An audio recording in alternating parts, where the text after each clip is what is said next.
Commence. Bismillah ar-Rahman ar-Rahim. Ce chapitre a pour but d'introduire les signaux fondamentaux. Donc, en mathématiques, on montre qu'une fonction peut être représentée par une somme de fonctions simples ou bien de signaux simples. Par exemple, on peut décomposer une fonction périodique en une série de Fourier. Cette partie, on va la voir très prochainement. Donc, on peut également exprimer un signal qui présente des discontinuités finies en fonction de ce qu'on appelle les signaux de base ou fondamentaux. Dans ce chapitre, on va étudier quelques signaux fondamentaux. Donc, on va commencer par les signaux sinusoïdaux. Alors, les signaux sinusoïdaux, ce sont les signaux qui sont très importants en théorie de signal. Donc, ils sont très utilisés. Donc, on doit savoir comment on peut exprimer un signal sinusoïdal. Il peut être exprimé soit en fonction d'une sinus ou de la cosinus ou d'une combinaison linéaire entre les deux. Également, qui dit sinus dit exponentielle. Donc, vous savez que exponentielle J alpha. Donc, on va voir quelque chose. Vous savez que exponentielle J alpha ou bien J θ est égal à cosinus alpha plus J sinus alpha. C'est pour ça que lorsque je dis, je suis en train qui parle de cosinus ou bien de sinus, parle essentiellement de exponentielle. Parce que ça n'est que ça, c'est un rappel. Cosinus alpha, c'est exponentielle J alpha plus exponentielle moins J alpha sur 2. Et sinus alpha est égal à exponentielle J alpha moins exponentielle moins J alpha sur 2. Donc, c'est des formules qu'on verra très souvent et qu'on utilisera énormément. OK, donc, mais ils sont très utilisés. Même si on n'a pas le temps de tout utiliser, il faut connaître ces deux formules. OK, donc, c'est pour ça que on vous dit que on peut utiliser ce genre de signaux. Donc, si on considère ce type de signaux, c'est une famille de signaux, d'accord? Donc, soit la famille de signaux définie par x indice n de t, tel que x indice n de t est égal à exponentielle j oméga indice n fois t. Avec oméga n, c'est n fois oméga 0. Avec n appartenant à grand N. Qu'est-ce que ça veut dire? Ça veut dire que xn, c'est exponentielle jn oméga 0 t. OK? Si on exprime x0, ça va être exponentielle j0 fois oméga 0 t. Autrement dit, exponentielle 0, donc 1. x1, c'est exponentielle j oméga 0 t. x2, c'est exponentielle j2 oméga 0 t. Et ainsi de suite. Donc, vous pouvez remarquer ici que nous avons une pulsation. Donc, oméga, c'est une pulsation de base. Et à partir de là, nous avons les multiples de cette pulsation oméga 0. Donc, la pulsation oméga 0, elle s'appelle fréquence fondamentale ou la pulsation fondamentale. Et les oméga n et tous les autres oméga n qui mènent à 2 oméga 0 ou la 1 fois oméga 0, c'est la première, donc c'est elle la fondamentale. Et les autres multiples, ce sont les fréquences harmoniques. Voilà, donc ce cours, je vais l'envoyer.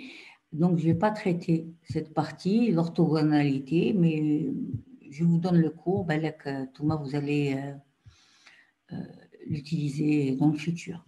Donc, nous allons passer maintenant aux signaux de base qui nous permettent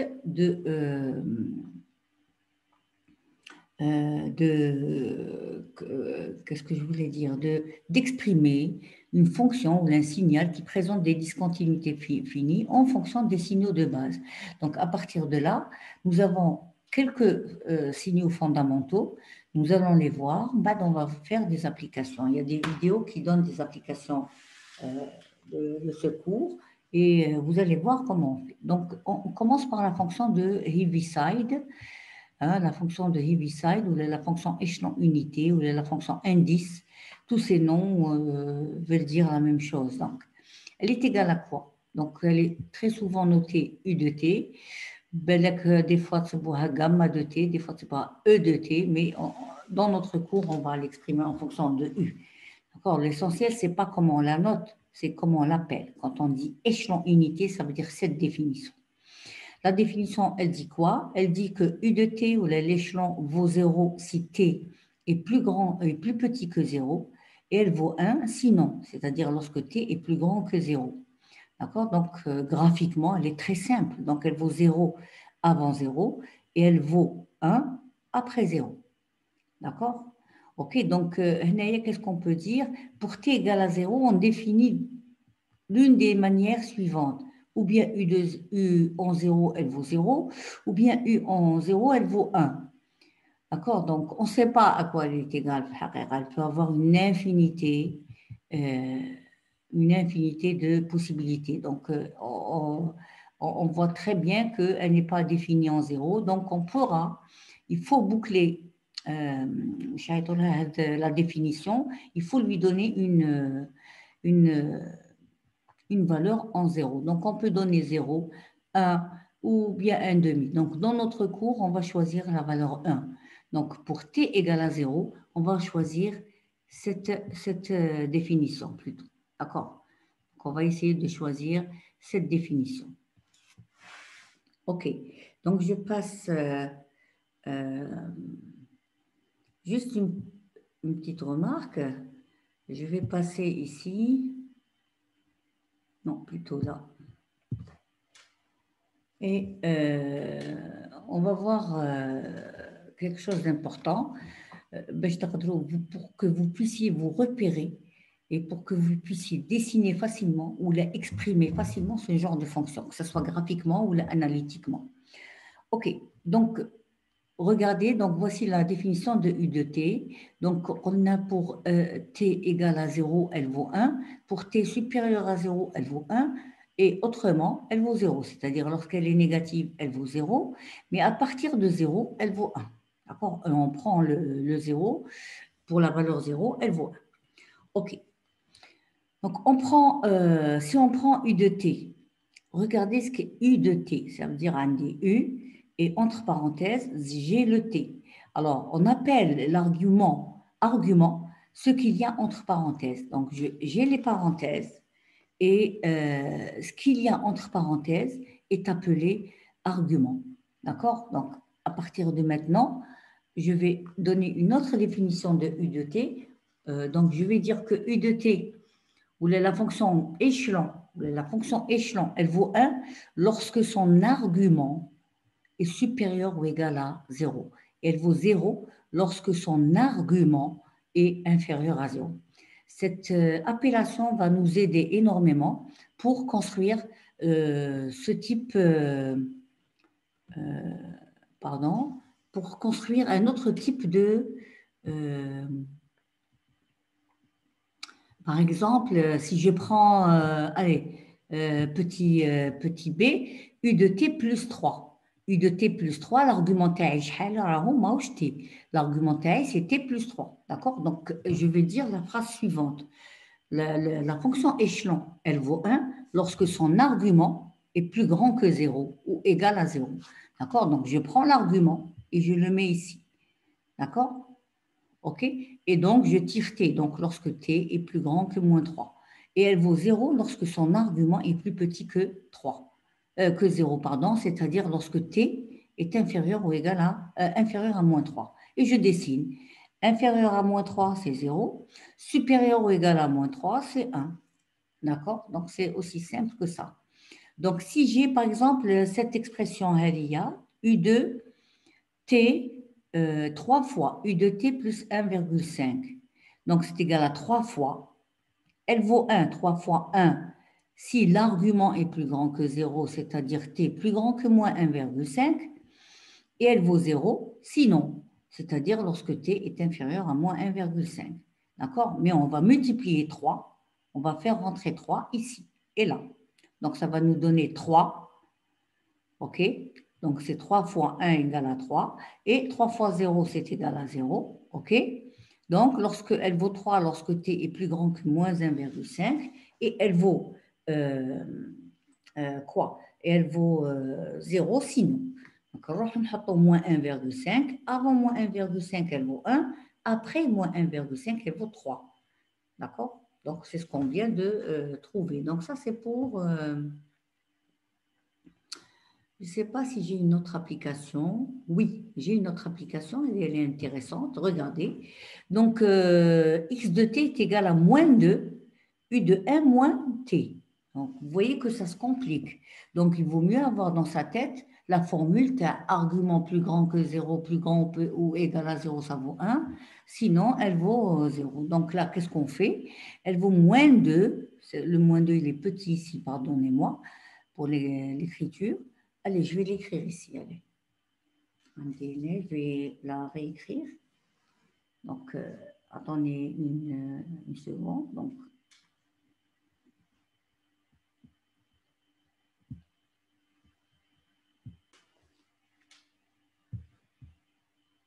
Donc on poursuit.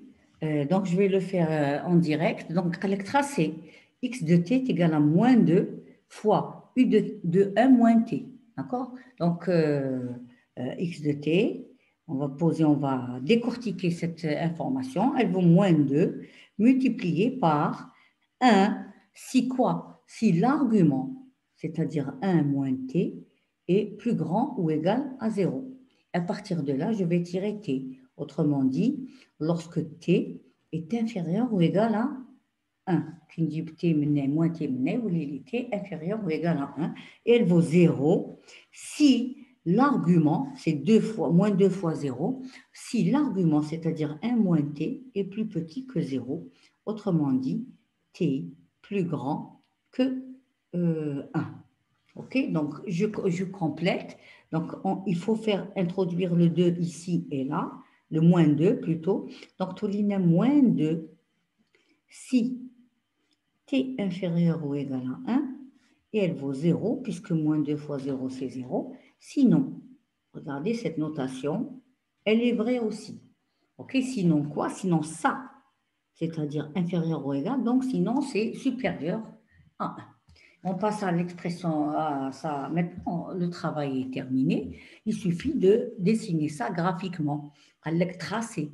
Hein, la question, c'est tracer. OK, donc on va tracer. Le but, c'est de tracer. عندي le point 1. X de t. T. OK, donc on va tracer cette fonction. Avant 1, elle vaut moins 2. Avec moins 1, moins 2. Donc, avant 1, maintenant, حتى 1, بعد 1, elle vaut combien? Elle vaut 0. D'accord? Je vais la reprendre avec une autre couleur. Donc, elle vaut moins 2. Et à partir de 1, elle vaut 0. D'accord? Donc, on passe à la suite.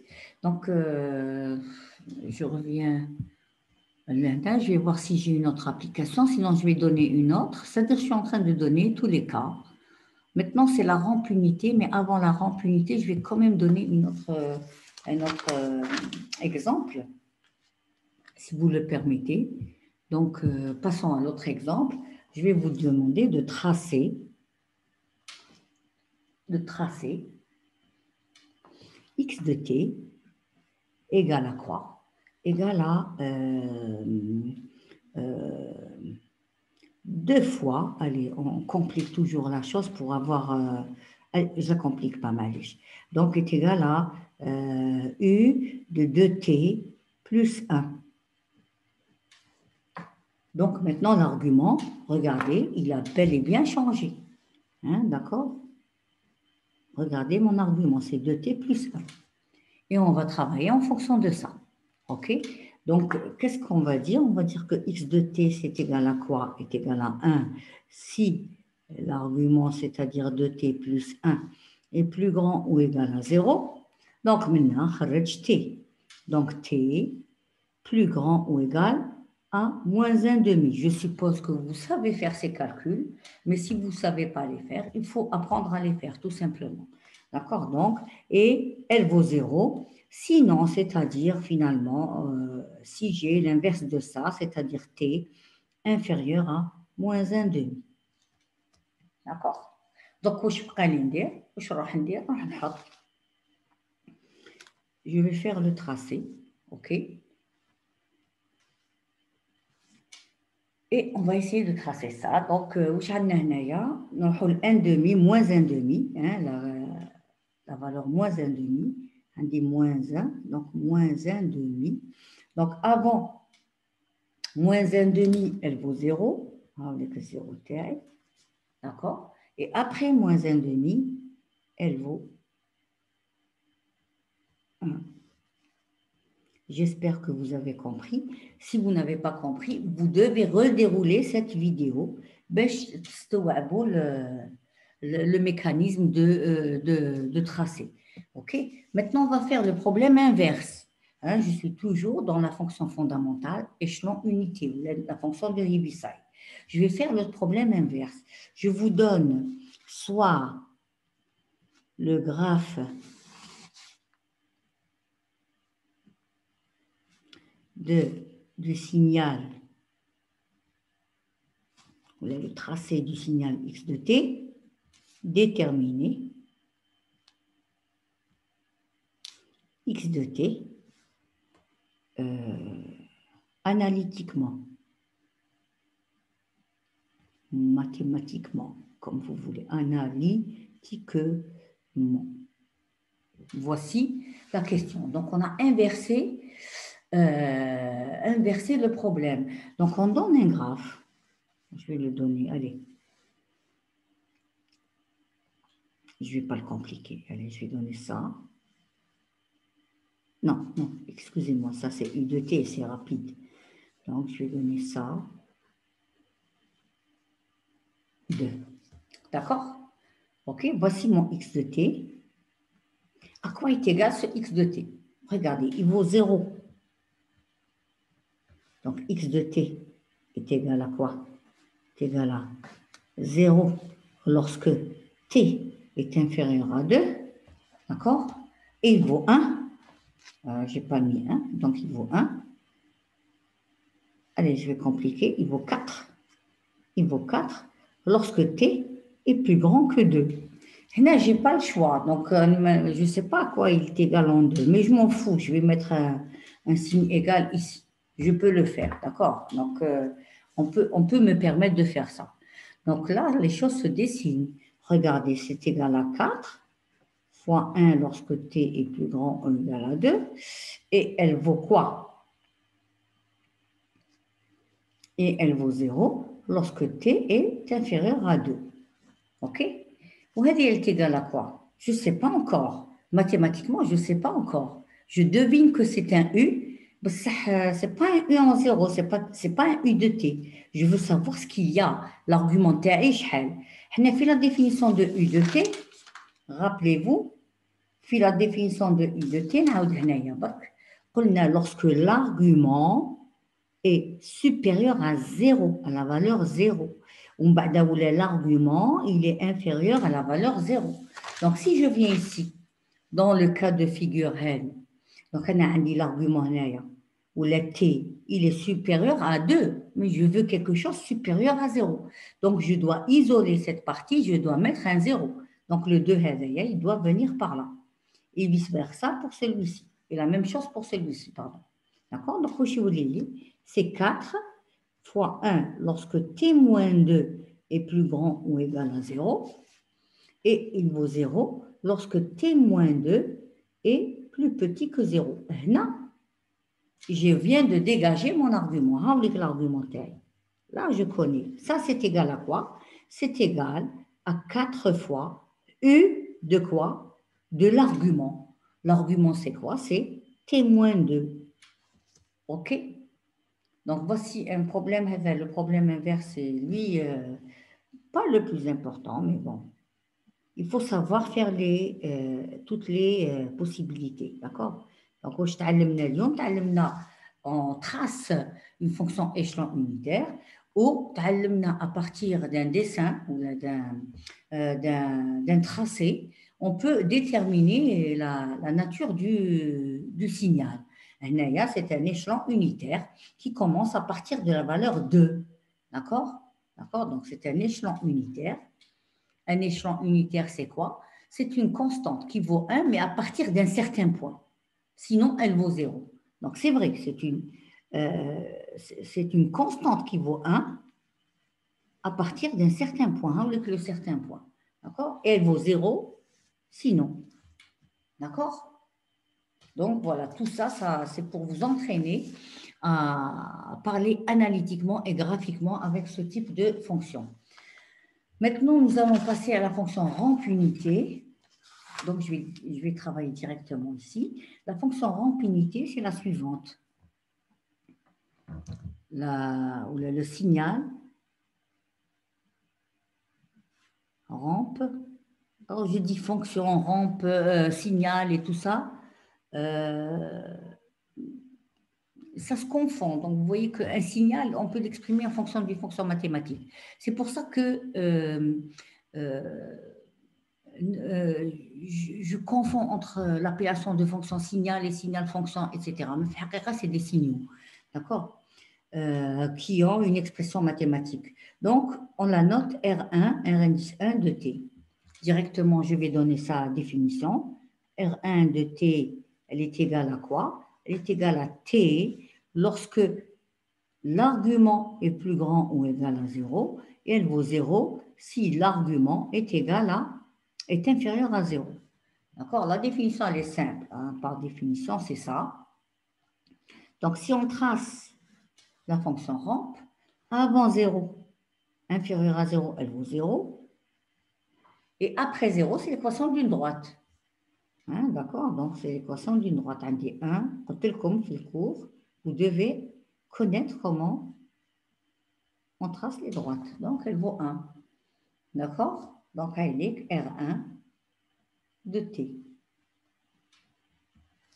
OK, ici, les choses se compliquent un peu. Donc, on va voir quelques exemples. On va vous demander de tracer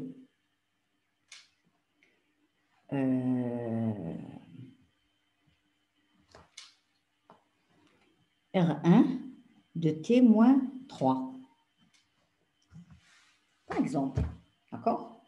En sachant que vous avez votre définition. Hein, d'accord? Donc, on va essayer de tracer R1 de T moins 3. R1 de T moins 3. Comment on peut la tracer? Donc, on applique la définition. Elle vaut quoi? Alors, l'argument, il a changé ici. Regardez. L'argument Rauhna, Rauhna, Rauhna, Rauhna. Donc, là où je trouve T, je vais le changer par le nouvel argument. OK? Donc, elle vaut quoi? Elle vaut T moins 3. Lorsque T moins 3 plus grand que 0. Et elle vaut 0 lorsque T moins 3 est inférieur à 0. D'accord? On a rajouté, donc lorsque T est plus grand ou égal à 3 et T plus petit que 3. D'accord? Donc on met un signe implique. D'accord? Donc on va tracer ce signal.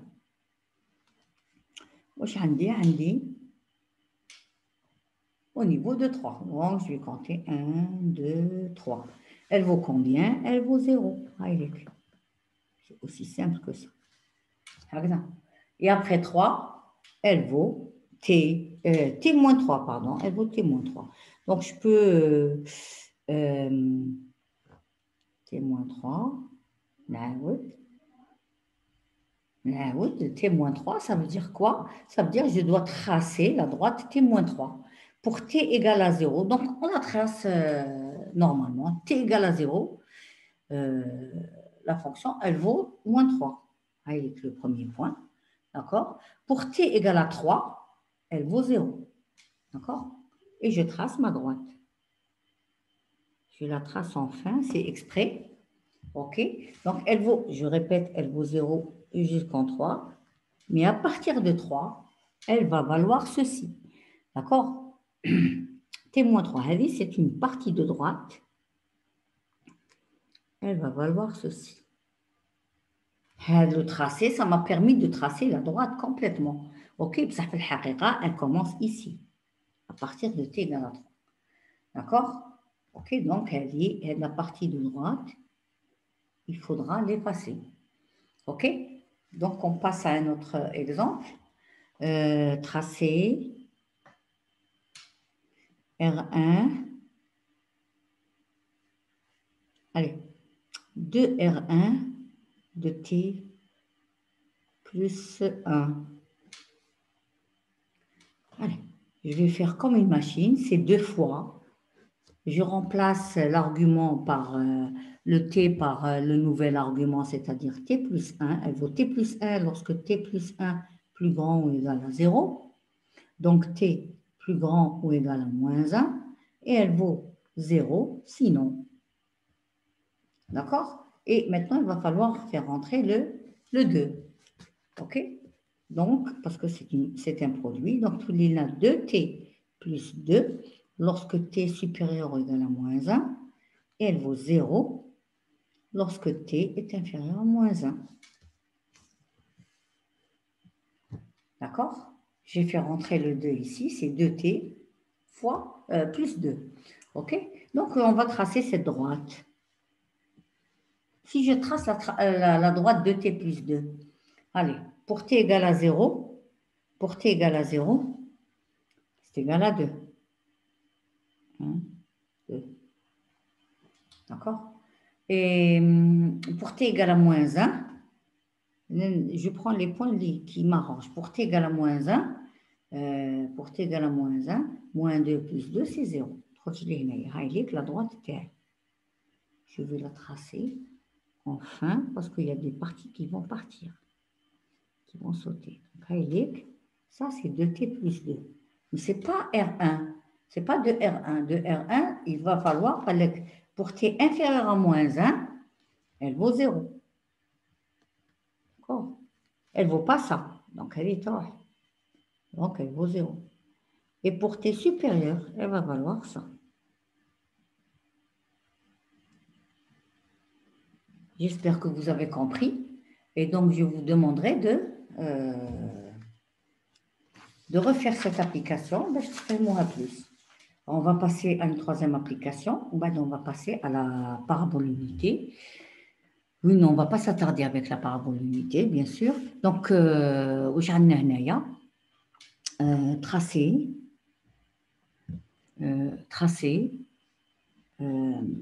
R de 3, allez-y, de 3 moins 2t. Allez, très compliqué, d'accord? Mais ce n'est pas compliqué si on s'y appliqué et compté un peu. Donc, c'est égal à quoi? Donc, l'argument a changé.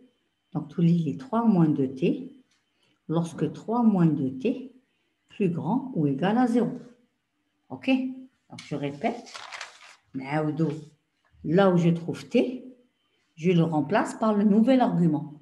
D'accord? Ce qui a changé ici doit changer là, là et là. OK? Donc, le nouvel argument, c'est 3 moins 2t. Donc,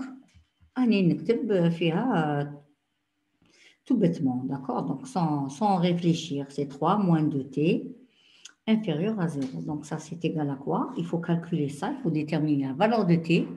OK? Donc, c'est 3 moins 2t. Lorsque, alors, Haditulina de t, t est inférieur ou égal à 3 demi. Je vous demande de retrouver ça. Et 0, sinon. Moi, je vais dire graphiquement. Le t est 3 demi, c'est-à-dire 1,5. C'est 1,5. D'accord? C'est 3 demi, donc... d'accord? C'est 1,5.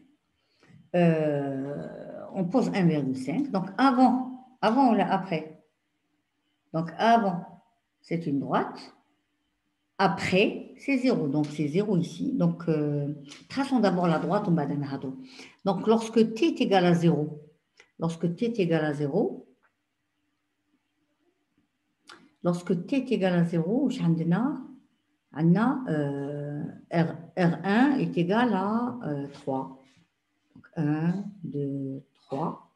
Donc, avec le premier point. Lorsque t est égal à 3 demi, regardez, j'utilise toujours les les bornes TI, ça m'aide à faire un calcul rapide. Mais vous faites comme vous l'entendez, vous tracez la droite comme vous le savez. Donc, lorsque t est égal à 3 demi, tous les 3 moins 3, tous les 0. Donc, 3 demi, c'est-à-dire là, tous les 0. Donc, la droite TI, elle fait ça.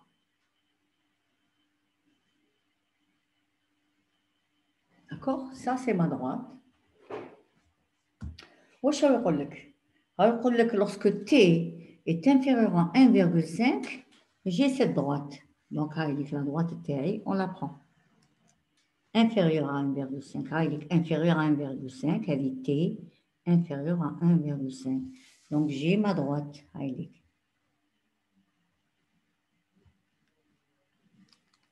D'accord? OK? Et lorsque t est plus grand que 1,5, c'est le sinon. Le sinon tahada, c'est t supérieur à 1,5. Elle vaut combien? Elle vaut 0. Donc, la t supérieure à 1,5. Je suppose que vous avez compris. Je ne vais pas m'attarder encore plus. Donc, on a vu des cas assez délicats. Par exemple, là, c'est un cas un peu difficile parce que on a une pente qui est égale à 3 sur 1,5, c'est-à-dire 2 ou à peu près 2, oui, c'est ça. Donc, moins 2 plutôt. Et donc, c'est assez compliqué, d'accord? En général, on ne trouve pas ces choses-là. Sauf si on a l'intention d'être méchant avec nos étudiants. Mais on ne l'est pas. En général, on ne l'est pas. OK.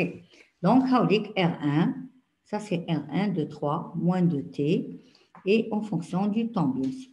OK. OK, donc on vient de voir la fonction de Heaviside, la fonction rampe unité. On va aborder maintenant la fonction parabole unité. Le signal toujours, on fonction, le signal parabole unité. Alors le signal parabole unité, c'est comme la fonction rampe, on ne va pas s'attarder sur ça parce que vous pouvez le trouver ultérieurement, mais pour que vous sachiez qu'il existe. Hein. Ok, donc on le note R indice 2 de T, il vaut 1 demi de t carré lorsque t est plus grand ou égal à 0, il vaut 0 si t est inférieur à 0. Et bien sûr, graphiquement,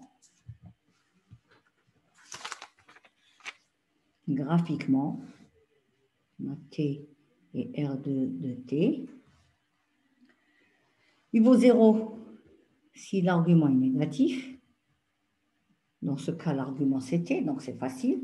Et il vaut une parabole, 1 demi de t carré, donc je vais tracer 1 demi de t carré.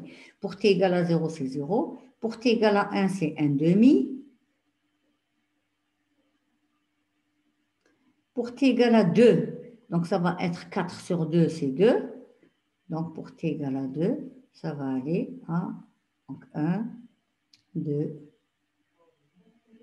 Et pour t égale à 3, bon, c'est la parabole. Elle va faire ça. D'accord? Donc elle va faire, c'est une parabole unique. OK? OK, donc on ne s'attarde pas là-dessus. Bien sûr, quand on a un autre argument, R2, 3, allez, on ne complique pas. T plus 1 demi, elle est égale à quoi? Elle est égale à 1 demi de quoi? De T plus 1 demi au carré. C'est-à-dire là où je trouve T, je le remplace par le nouvel argument. Kain Tehna, Tehna, Tehna. Donc, lorsque t est plus grand ou égal à 0, et elle vaut 0 lorsque t est inférieur à 0. Pardon, lorsque t plus 1 demi, plus grand que 0. Donc, t plus 1 demi, donc t supérieur à ou égal à moins 1 demi. Ou est inférieur à moins 1 demi. D'accord? Voilà, je viens de me tromper. Ok, donc il faut faire gaffe, d'accord? Donc ça, c'est une application très rare. Je ne vais pas la tracer parce que tracer des points, c'est au carré. Donc, vous pouvez essayer de faire ça par vous-même. Ok, donc on va passer à une fonction qui est importante. En théorie, traitement de signal, c'est la fonction porte. elle est hyper importante. Donc, la fonction porte, la fonction, le signal porte, ou la fenêtre, ou le rectangle, tout ça, ça veut dire la même chose. Donc, comme vous le remarquez, donc, comme vous pouvez le remarquer, il y a des termes nouveaux. Donc, mais ils ne sont pas forcément compliqués. Mais si vous ne révisez pas, ça va devenir du chinois.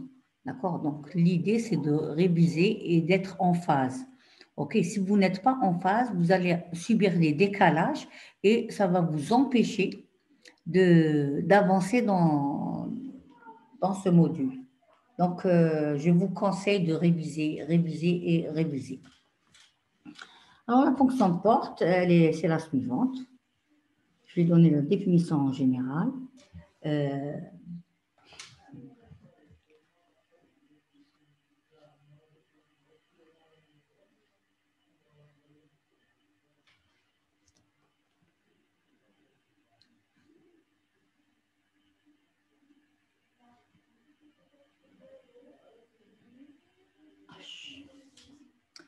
Donc, c'est une fenêtre qu'on voit, c'est une fonction rectangle. Regardez, elle vaut 0 avant ce point, 0 après ce point, et elle vaut h ici, entre ces deux points.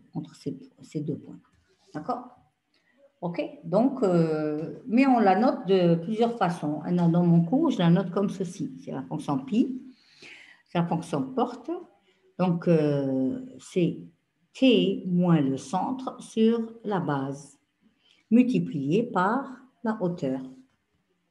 D'accord? C'est la fonction porte. OK? Donc, on a la hauteur, hein, en général, c'est bois 1, on l'utilise pour tronquer quelque chose. On a le centre de la porte, et puis la base que vous divisez par 2. Vous avez C moins B sur 2, on a C plus B sur 2, pour avoir la largeur pour pouvoir dessiner la porte. On prend une application.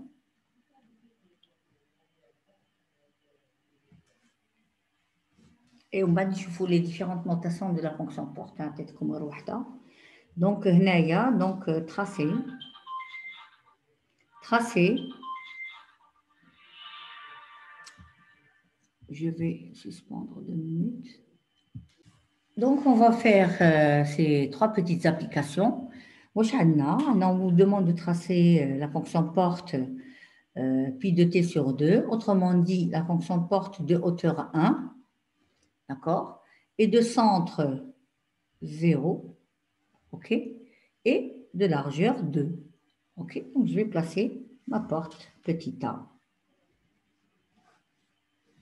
Le centre est égal à 0. La largeur T est égale à 2. Donc, je dois la diviser par 2. Et je dois prendre la moitié par là et la moitié par là. 0 plus 1, c'est 1. 0 moins 1, c'est moins 1. D'accord? Et la hauteur, c'est 1. Donc, x1 de t. D'accord? Je vais passer au petit b. On nous demande, allez, je vais mettre un 2 ici. On nous demande de tracer x2 qui est égal à 2 fois la porte de centre 3 et de largeur 4. Donc, je place 1, 2, 3. Avec le centre. La largeur, elle est égale à 4. OK? Donc, je vais prendre 3 plus 2, ça fait 5. Ou je vais faire 3 moins 2, ça fait 1. Avec la largeur TI. 5 moins 1, c'est 4. OK? Et la hauteur TI, c'est 2. Donc, 1, 2. Donc, avant 1, elle vaut 0. Après 1, 5, elle vaut 0. Entre 1 et 5, elle vaut 1. Avec x2. D'accord? OK, donc on passe à la troisième. X3, c'est la porte de centre quoi? Alors là, il faut faire attention aussi. Donc vous avez la porte T moins le centre. Regardez la définition, moins le centre. D'accord? Donc, je dois mettre le moins TI. Ça en est plus 2. Donc, je vais dire moins 2. Qui ندخل le moins هنا يعطيني plus de TI. Donc, c'est ma fonction. Vous voyez que je viens de déterminer les coordonnées ou la place exacte du centre sur l'abscisse plutôt, sur 6. OK? Donc, moi, je vais cette porte, elle est centrée en moins 2. Donc, le moins 2. La largeur c'est 6, donc je vais diviser 6 par 2. Je vais rajouter un moins 2 plus 3, donc tous les fait 1. Et retrancher un moins 2, 3, tous les fait 3, moins 4 et moins 5.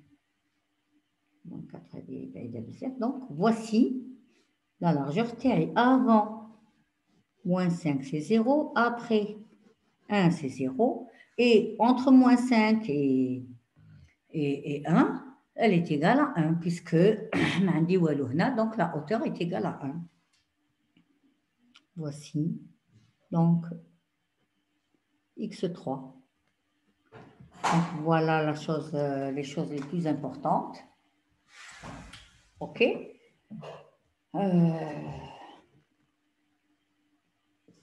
Qu'est-ce qu'on peut faire aussi? Donc, on s'arrête là pour la porte. Il y a aussi une fonction fondamentale qui s'appelle l'impulsion de Dirac. Donc, l'impulsion de Dirac. Avant de faire l'impulsion de Dirac, je vais juste donner les différentes notations de la fonction porte. Alors, ou bien on la note comme ça, pi de t moins le centre sur la base, ou bien on la note pi de base B et de centre C, comme ça, ou bien on la note comme ça, porte, pour dire porte, de base B et T moins C. Voilà, donc il y a quelques notations. Donc il faut les prendre en compte, hein, d'accord?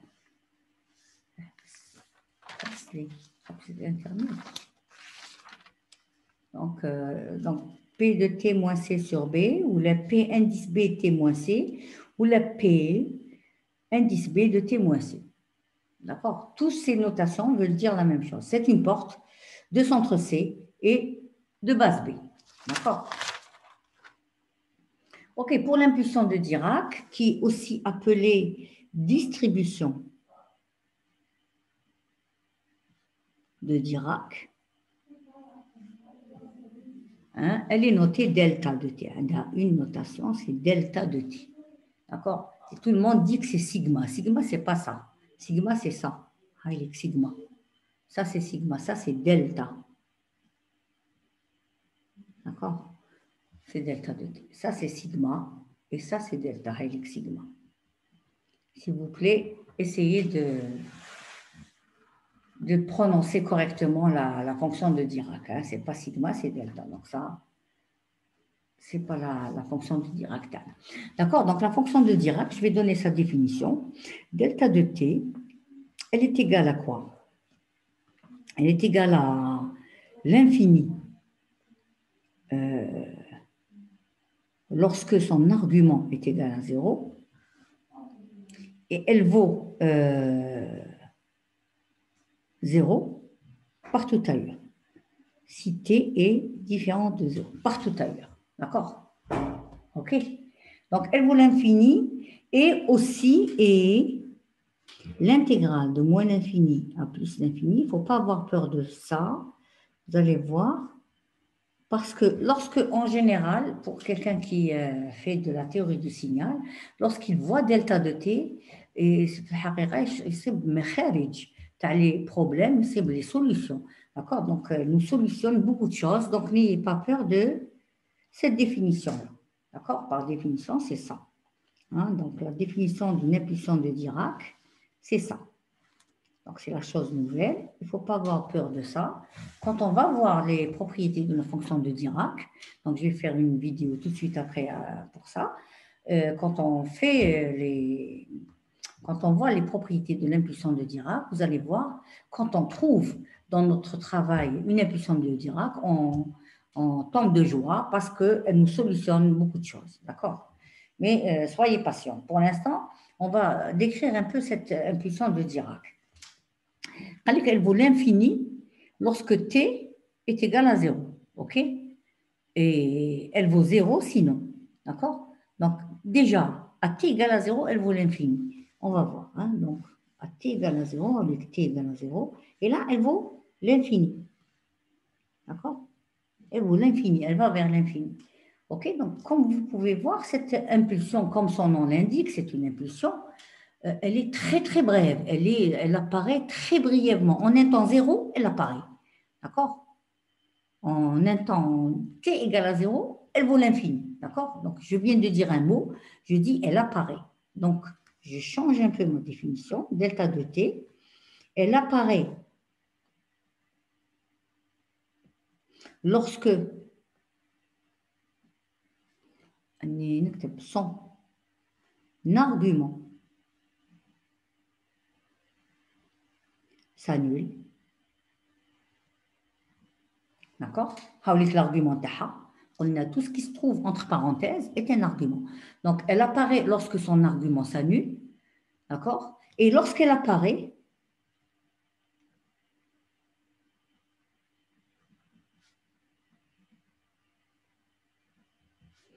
elle vaut l'infini. D'accord? OK? Donc, elle apparaît en un moment nul, bref. Donc, d'accord, donc c'est une impulsion. D'accord? Donc, la définition d'une impulsion, c'est qu'elle apparaît en un temps très, très, très, très, très petit, qui tend vers 0. D'accord? Mais théoriquement, elle vaut 0. C'est lorsque l'argument s'annule, mais fait hash. OK. Et elle s'annule. C'est l'impulsion qui s'annule partout ailleurs.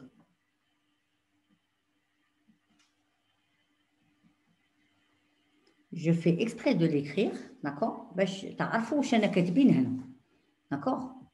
Ce que je viens de dire ici, c'est ce qui se passe réellement. Elle vaut, lorsque son argument s'annule, elle va apparaître, et en apparaissant, elle va valoir l'infini. D'accord?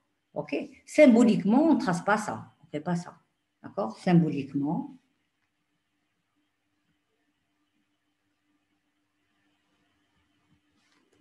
on la mentionne par une flèche. D'accord? Pardon, on ne voit pas. Donc, c'est la fonction delta de t. Ou la distribution delta de t. Ou la distribution de Dirac delta de t. OK? Essayez de voir sur Internet Monsieur Dirac. D'accord? Impulsion de Dirac, traduction Wikipédia et même Heaviside. Vous allez voir.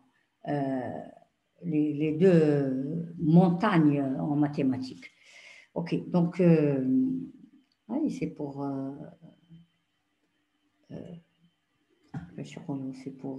être un peu plus cultivé, c'est tout. Ça va nous avancer ni nous retarder. OK, donc, si on trace delta de D plus ou la moins 3, tracer delta de T moins 3. Donc, elle vaut quoi? Elle vaut l'infini lorsque T moins 3 est égal à 0. OK, elle vaut 0 sinon. Donc, lorsque T est égal à 3. Alors, faites 3. Elle va valoir cette flèche-là. Donc, ça, c'est delta de T moins 3. En fonction du temps, bien sûr. OK? OK, c'est la même chose. Et lorsqu'on vous dit, on vous donne par exemple ça. Donc, je vais m'arrêter tout de suite après cet exemple. باش ما نزيدش نثقل عليكم.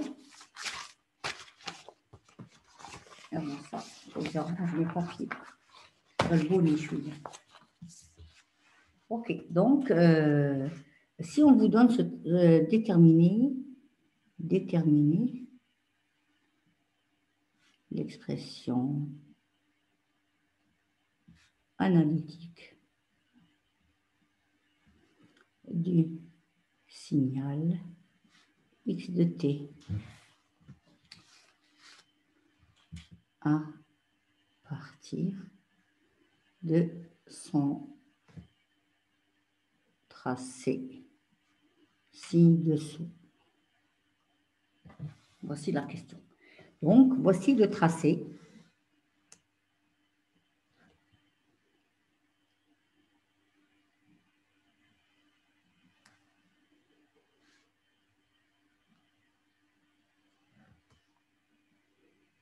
X de t. هنا عندي 1, هنا عندي 2, هنا عندي moins 1. وهنا 3, moins 4. Par exemple, j'ai donné... Donc, comme vous pouvez le voir, x de t, c'est la somme de plusieurs impulsions de Dirac.